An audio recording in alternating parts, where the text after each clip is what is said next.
ಮಾನ್ವಿ ಪಟ್ಟಣದಲ್ಲಿ ಮೆಟ್ರೋ ಫೈನಾನ್ಸ್ನವರು ಕಿರುಕುಳ ನೀಡುತ್ತಿರುವುದನ್ನು ತಡೆಯಬೇಕು ಹಾಗೂ ಸರ್ಕಾರ ಸಾಲ ಮನ್ನಾ ಮಾಡಬೇಕು ಅಂತ ಆಗ್ರಹಿಸಿ ನೊಂದ ನೂರಾರು ಮಹಿಳೆಯರು ತಹಶೀಲ್ದಾರ್ ಕಚೇರಿ ಮುಂದೆ ಪ್ರತಿಭಟನೆ ಮಾಡಿದ್ದಾರೆ.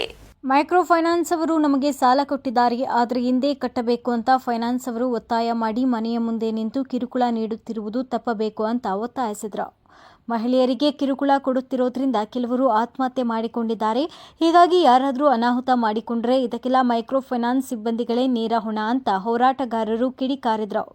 ಶಫೀಕ್ ಹುಸೇನ್, ಅಮೋಕ್ ಟಿವಿ, ಮಾನ್ವಿ.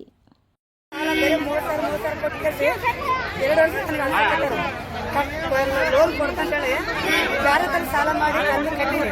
ಅವ್ರು ಏನ್ ಮಾಡ್ರ ಕೊಡ್ತಿಲ್ಲ, ನಾವು ಭೀಮಾ ಹಂಗಂದ್ರೆ ಕಟ್ಟಿಲ್ಲ, ತಿಂಗಳಾಯ್ತು ಕಟ್ಟಿಲ್ಲ. ಬೆಳಿಗ್ಗೆ 4 ಗಂಟೆಗೆ ಕಟ್ಲಿಕ್ಕೆ ಮನೆ ಕ್ಲೀನ್ ಹಾಕಂತಾರ, ಕಣ್ಣು ಹಿಡಿದು ಜಳ ಮಾಡಕ್ಕೆ ಏನ್ ಮಾಡ್ಬೇಕ್ರಿ ಸರ್ ಹೇಳ್ರಿ? ಅದಕ್ಕೆ ಅದು ನಾವು ಒಂದು ಸಹಾಯ ಮಾಡಿ 10 ಗಂಟೆನ ಎಲ್ಲೆಲ್ಲಿ ಕುಂದಿರ್ತೀನಿ.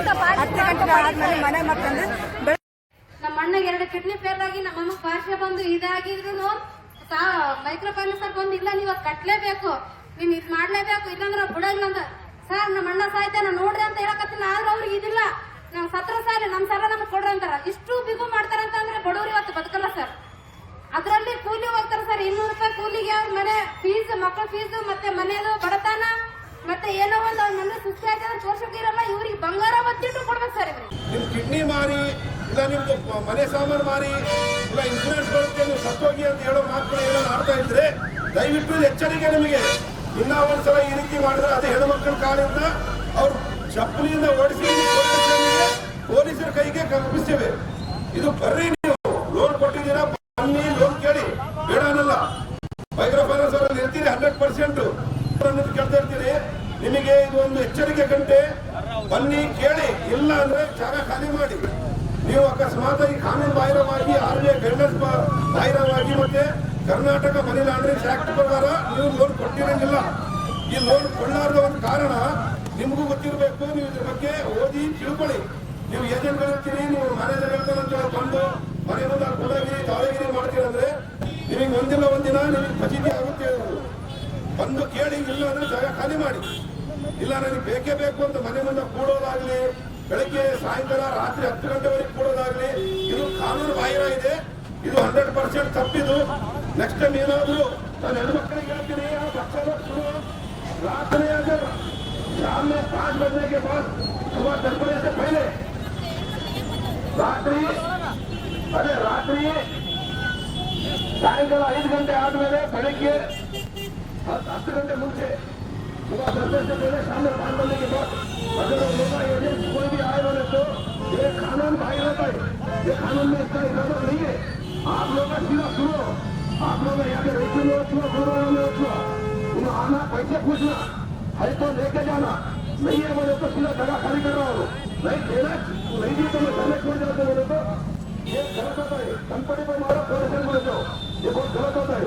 और एक बात बोलता हूँ, आप लोग अच्छा ध्यान से सुनो.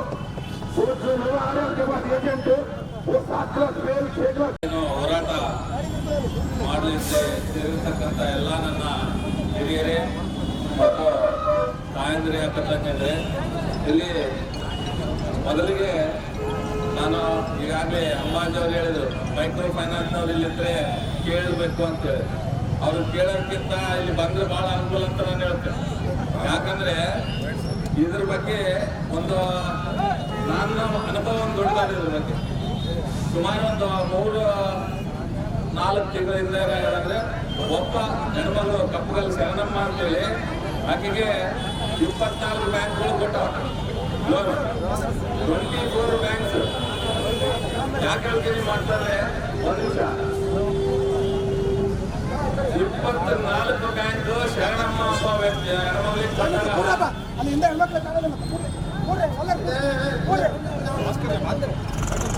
ಶರಣಮ್ಮ ಒಬ್ಬ ಹೆಣ್ಮಗಳಿಗೆ ಒಬ್ಬ ರೈತ ಹೆಣ್ಮಗಳಿಗೆ ಕೊಟ್ಟಿತ್ತು. ಅದನ್ನ ಅವ್ರು ಏನಾದ್ರು ಮಾಡಿ ಬಗೆಹರಿಸ್ಕೋಬೇಕು ಅಂತೇಳಿ ನಾನು ಬಂದು ಹೇಳಿದಾಗ ನಾನು 24 ಬ್ಯಾಂಕ್ಗಳಿಗೆ ಒಂದು ನೋಟಿಸ್ ಕೊಟ್ಟೆ. ಏನಂತೇಳಿ ಅವ್ರಿಗೊಂದು ಟೈಮ್ ಕೊಡ್ರಿ, ಅವ್ರು ಮಾಡ್ತಾರ. ನಾನು ಕೇಳಿದೆ, ಎಲ್ಲರೂ ಹೋಗಿ ಎಲ್ಲಿಗೆ ಬಿಡಿಸ್ಬಿಟ್ಟಲ್ಲಮ್ಮ ಹೆಂಗ ಅಂತ. ಇದರಿಂದ ಏನ್ ಅರ್ಥ ಆಗುತ್ತೆ ಅಂದ್ರೆ, ಈ ಮೈಕ್ರೋ ಫೈನಾನ್ಸ್ ಮಂದಿ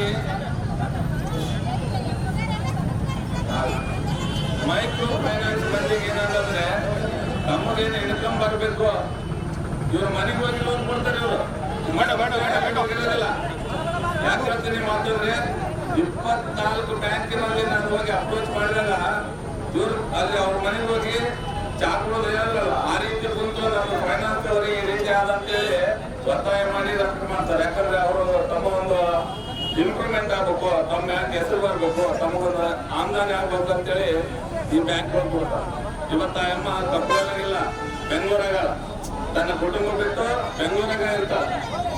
ಒಂದೊಂದು ಫೈನಾನ್ಸಿಗೆ ಕಟ್ಟಬೇಕಂದ್ರೆ ಆಕೆಗೆ ಕಣ್ಣ ರಕ್ತ ಬರ್ತಾವ. ನಾವು ನೋಡಿ, ನಾವು ಹೋಗಿ ಲೀಗಲ್ ಬಂದು ನೋಟಿಸ್ ಕೊಟ್ರೆ